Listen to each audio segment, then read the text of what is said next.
দর্শক, বন্যা পরিস্থিতির খবর জানাবো। বন্যা পরিস্থিতির খবর জানাতে ফেনী, চাঁদপুর এবং রাঙামাটি থেকে যুক্ত হচ্ছেন আমাদের সহকর্মীরা। আমরা শুরুতেই চলে যাব ফেনীতে, সেখানে রয়েছেন সহকর্মী দিলদার হোসেন।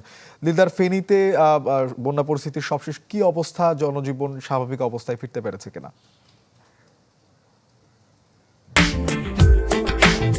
ফ্যালকন অ্যালুমিনিয়াম মরিচা পড়ে না ও স্ক্র্যাচ প্রুফ।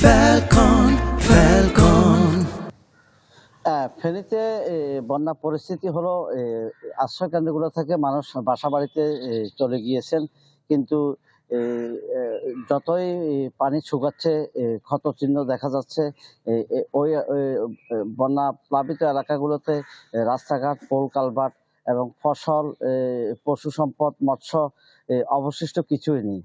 এই অতীতের বন্যাগুলোতে কিছু থাকলেও এবারে বন্যায় এই শতভাগ ক্ষয়ক্ষতি হয়েছে প্রত্যেকটা ডিপার্টমেন্টের। যার ফলে তারা ক্ষতি নিরূপণ করতে গিয়ে আমরা যখন জিজ্ঞাসা করছি, তখন তারা আমাদেরকে জানাচ্ছেন ক্ষতি যে কিছু রেখে গেছে এই ধরনের কিছু নেই। তা আমরা কি বলবো আর, মানে শতভাগে ক্ষয়ক্ষতি হয়েছে। এক্ষেত্রে আমরা স্থানীয় এলাকাবাসীর সাথে কথা বলেছি, তারা বলছেন যে সরকার যদি সহযোগিতা না করে তাহলে এই মুহূর্তে ঘুরে দাঁড়ানো খুবই কষ্টকর হবে। কারণ আমরা যখন গ্রাম পর্যায়ে সাধারণ কৃষকের সাথে কথা বলেছি, তারা বলেছেন যে দুটি গরু ছিল, ওই দুটি গরু এখন নেই। হাঁস মুরগি, গরু ছাগল হতে শুরু করে তাদের কিছু নেই। আর কাঁচা ঘর বাড়ি যাদের ছিল তাদের নাই, অর্থাৎ মাথা গোঁজার ঠাই একদিকে নেই, আরেকদিকে পশু সম্পদ কোনো কৃষিকাজ করে খাবে ওই বিষয়টিও নেই। রাস্তাঘাট তো নেই। সব মিলিয়ে জেলা প্রশাসন সহ সরকার সহযোগিতা করলে তারা ঘুরে দাঁড়াতে পারবে। শোভন। দিলদার, আপনাকে ধন্যবাদ। দর্শক, এবারে চাঁদপুর থেকে যোগ দিচ্ছেন আরেক সহকর্মী আল ইমরান শোভন। শোভন, শুনছিলাম ফেনীর বন্যা পরিস্থিতির খবর, চাঁদপুরে কি অবস্থা?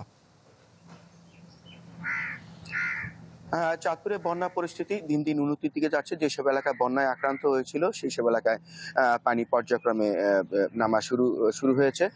ইতিমধ্যে যেসব এলাকার বিশেষ করে রাস্তাঘাট বন্যার পানি দেখা গিয়েছিল সেই এলাকাগুলি এখন শুকনো দেখা যাচ্ছে। এছাড়া যেসব বসতঘর পানিতে নিমজ্জিত হয়েছিল সেসব বসতঘর থেকে পানি নামা শুরু হয়েছে। আর এছাড়া যেসব ফসলি জমি রয়েছে সেই ফসলি জমিগুলিতে পানি কমে ফসলের যে ক্ষতচিহ্ন, যেসব ফসল ক্ষয়ক্ষতির শিকার হয়েছে সেগুলি দেখা গেছে। আমি চাঁদপুর জেলার কৃষি সম্প্রসারণ অধিদপ্তর এবং জেলা প্রশাসনের সাথে কথা বলেছি। তারা বলেছেন এবারে চাঁদপুরে সবচেয়ে বেশি ক্ষয়ক্ষতি হয়েছে চাঁদপুরের শাহরাস্তি উপজেলার 10টি ইউনিয়নের অন্তত অর্ধ লক্ষাধিক বাসিন্দা বন্যায় ক্ষতিগ্রস্ত হয়েছেন। সেখানকার ফসলি জমি, রাস্তাঘাট, শিক্ষা প্রতিষ্ঠান অনেক ক্ষয়ক্ষতি হয়েছে। এছাড়া কোচি উপজেলার একটি ইউনিয়নের 5টি গ্রাম ক্ষয়ক্ষতি হয়েছে। পাশাপাশি বন্যার সময় অতিবৃষ্টির কারণে চাঁদপুরের ফরিদগঞ্জ এবং হাইমচর উপজেলার ফসলি জমি ক্ষতি হয়েছে। হাইমচরের পানের বরজ ব্যাপক ক্ষয়ক্ষতি হয়েছে। ভুক্তভোগীরা জানিয়েছেন তারা এতদিন আশ্রয় কেন্দ্রে তারা ছিলেন, সেখান থেকে তারা ঘরে ফেরা শুরু করেছেন। তবে এই সময়টিতে তারা বন্যার কারণে দেখা গেছে তাদের পানিবিত রোগ দেখা দিচ্ছে, তারা স্থানীয়ভাবে তারা চিকিৎসা নিচ্ছেন। এই ছিল চাঁদপুর থেকে সর্বশেষ খবর। শোভন, আপনাকে ধন্যবাদ। দর্শক, আমরা জেনেছি যে রাঙামাটির কাপ্তাই লেকেও পানি বেড়ে আশেপাশের এলাকা প্লাবিত হচ্ছে। রাঙামাটির কাপ্তাই লেক থেকে আরো জানাতে যোগ দিচ্ছেন সহকর্মী জিয়াউল হক।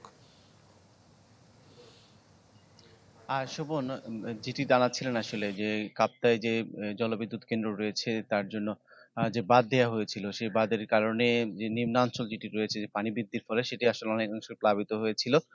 গত কয়েকদিনে সেই পানি কিছুটা কমে গেলেও গত দুদিন ধরে যেভাবে বৃষ্টি হচ্ছে এবং উজান থেকে নেমে আসা পানিতে সেই পানি আবারও বেড়ে গিয়েছে এবং যে আশপাশের নিচু অঞ্চলগুলো রয়েছে সেগুলো প্লাবিত হয়েছে।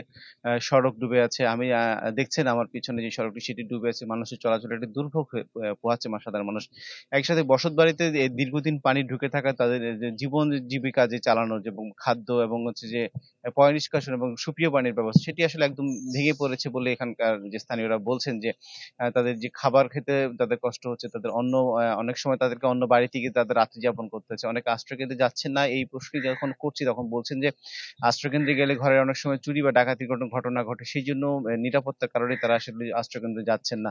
এবং যারা আশ্রয়কেন্দ্রে গিয়েছে তাদের জন্য সরকারের পক্ষ থেকে খাদ্যশস্য ব্যবস্থা করা হচ্ছে। একই সাথে রাঙামাটিতে এই বন্যার কারণে প্রায় ২১০০ হেক্টর প্রায় জমিতে আসলে ক্ষতি হয়েছে এবং ৪৪ কোটি টাকার ক্ষতি হয়েছে বলে কৃষি বিভাগ আমাদের জানিয়েছে। শোভন, এই ছিল রাঙামাটি থেকে আমার কাছে সবশেষ। জিয়া, আপনাকে ধন্যবাদ। দর্শক, বন্যা পরিস্থিতির খবর জানাতে ফেনী, চাঁদপুর এবং রাঙামাটি থেকে যুক্ত হয়েছিলেন আমাদের সহকর্মীরা।